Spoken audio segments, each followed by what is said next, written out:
bem, tudo certo. Vamos falar um pouquinho sobre a tal da Lilith, a primeira esposa de Adão, antes da Eva. A figura de Lilith é muito controversa, historicamente falando, porque depende muito das escrituras consolidadas e são muito poucas escrituras que falam sobre ela. As traduções, as transcrições dos antigos escritos é muito volúvel e depende muito das interpretações, e também se procurou retirar a pessoa de Lilith dos escritos para não confundir lá no Antigo Testamento e não dizer que Adão teve duas esposas. Mas inicialmente as evidências da criação de Lilith estão no Gênesis, onde Deus cria o homem e a mulher, sendo a mulher Lilith, primeira esposa de Adão, expulsa do Éden por ordem e por ser subversiva. Assim, a expulsão de Lilith dá espaço à criação de outra mulher, que seria a Eva. E também aparece em contos mesopotâmicos, como o épico de Gilgamesh, em 2010 a.C., principalmente é bastante mencionada no folclore judaico, segundo o Alberto de Ben Sirá, um dos textos que compõe a coleção dos escritos rabínicos chamado Talmud. Lilith foi criada a partir da poeira junto a Adão, portanto antes de Eva, mas ela negou-se a deitar-se com Adão na hora do sexo, por não se sentir inferior a Adão, e em protesto abandonou o Éden. A experiência de Lilith é baseada em teorias de estudos religiosos e relíquias de sua presença dentro dos escritos bíblicos de outras religiões. Seu apagamento, principalmente dentro do cristianismo, pode ser motivado por vários motivos, como sua subversividade e sua denominação futura. Lilith teria sido, pelo menos inicialmente, apagada da história por não ter sido submissa ao seu marido, diferente de um comportamento exemplar de outras mulheres retratado no decorrer dos contos bíblicos, o que a torna uma figura problemática para a religião. Logo, era necessário eliminar a pessoa de Lilith para que a religião fosse uma coisa reta, certa, sem questionamentos, sem erros, sem que a mulher pudesse questionar a autoridade do varão. A questão da versão tradicional da Bíblia é um pouco difícil, já que durante toda a história do cristianismo os escritos passam por traduções, modificações, diferentes interpretações que podem mudar totalmente as histórias originais a gosto e vontade da manipulação da população cristã que vinha dos homens que os transcreveram de modo mais abrangente. Então nós vemos no primeiro capítulo do Gênesis, que faz parte da Torá e da Bíblia, Deus criou o homem e a mulher à sua imagem e semelhança, mas logo no capítulo seguinte somente Adão é mencionado.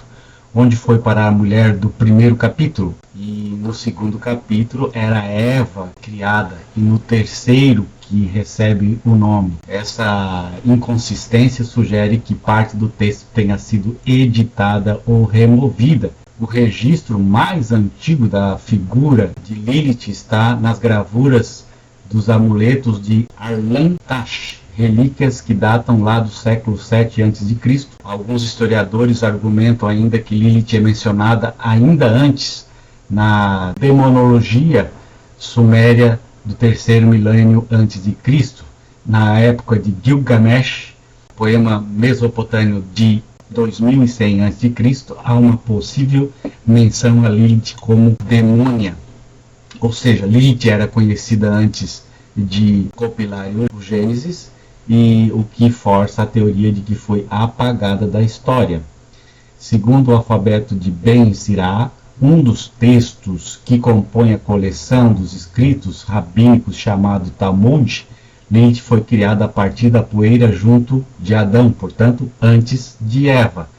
Mas ela negou-se a deitar-se com ele na hora do sexo, por não se sentir inferior, e portanto abandonou o Éden. Ou seja, segundo esse antigo folclore judaico, Lilith rebelou-se contra a superioridade masculina de Adão o que a torna uma figura problemática para o judaísmo e para o cristianismo, para o catolicismo, que são religiões patriarcais, onde o homem manda. Outra evidência de que Eva não foi a primeira esposa encontrada nos versículos da criação, no capítulo 2 do Gênesis. Em várias edições do texto, Deus decide dar ao homem uma companheira idônea, o que sugere que alguma primeira parceira não era idônea, já tinha sido criada antes. Reforça essa teoria a fala de Adão em certas edições da Bíblia, como a King James atualizada, quando vê Eva, sim, é osso dos meus ossos. Querendo dizer aí que já houve alguém que não teve paixão, que não teve amor, que não ficou com Adão. Outro motivo de Lilith ter sumido do Gênesis seria histórico. Durante anos, nos séculos 7 a 6 a.C., os hebreus patriarcas da tradição judaico-cristã ficaram exilados na Babilônia. Durante essa época, os babilônicos passaram a adorá-la, cultuando-a como deusa da fertilidade. Por ser adorada por seus raptores babilônicos, os hebreus retiraram Lilith do mito da criação da humanidade e, subsequentemente, do Gênesis judeu e católico. Lilith também é citada em Isaías, que faz parte tanto da Torá quanto da Bíblia, porém, ao longo de diversas traduções, seu nome foi sendo suprimido até virar um animal noturno, uma coruja. Só algumas traduções que usam como base os textos em hebraicos mais antigos mantêm Lilith em Isaías 34, no trecho em que o profeta descreve como a ira de Deus destruirá a Babilônia e na terra desolada Lilith encontrará um lugar para repousar. Ou seja, o profeta conhecia a figura da primeira mulher, textos hebraicos e rendições artísticas de Lilith a descrevem como uma mulher alada e serpentina, então dá para associá-la à figura da serpente alada do Éden. A Igreja Católica, em particular, deu um detalhe definitivo na única menção a ela dentro da Bíblia na metade do século XVI, durante o Concílio de Trento. Nela, a Igreja decidiu tornar oficial a Bíblia Vulgata, uma tradução para o latim do século IV, que já havia trocado a palavra Lilith em Isaías 34 por Ibis. A adoção de uma versão da Bíblia que já tinha dado sumiço em Lilith permitiu que ela fosse aos poucos desaparecendo da tradição canônica. Estas são, resumidamente, as evidências a favor da existência de Lilith, apontadas por diversas fontes, mas existem explicações oficiais para cada uma delas que vamos ver a seguir. A primeira é que a interpretação acadêmica dominante sobre o Gênesis diz que a incoerência entre o primeiro e o segundo capítulo seria reflexo da tentativa de juntar os dois mitos da criação em um livro só, e não sinais de que parte dele for apagado. Também há quem leia o primeiro capítulo como um resumo geral da criação do mundo, para só no segundo entrarem nos detalhes.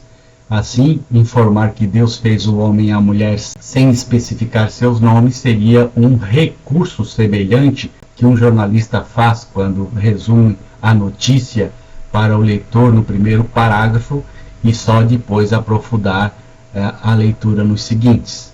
Saindo da Bíblia, analisando evidências provenientes de outras tradições, a situação não melhora muito. Todas as conexões entre a figura do folclórico judaico de Lilith e as civilizações pré-cristãs são contestáveis. Algumas consideram os amuletos de Aslan-Tash falsificações, a passagem épica de Gilgamesh, que cita Lilith, pode ser uma edição do século VI a.C. e seu significado é incerto. O único texto que de fato menciona Lilith como primeira mulher de Adão é o alfabeto de Ben Sirá, no século VII, que alguns consideram satírico, embora faça mesmo parte do Talmud judaico. A questão é que os textos sagrados não são livros de história, discutir o que realmente aconteceu no Éden é igual a discutir se Capitu traiu Bentinho. Não há uma resposta. Gente, é isso aí. Um grande abraço. Tchau.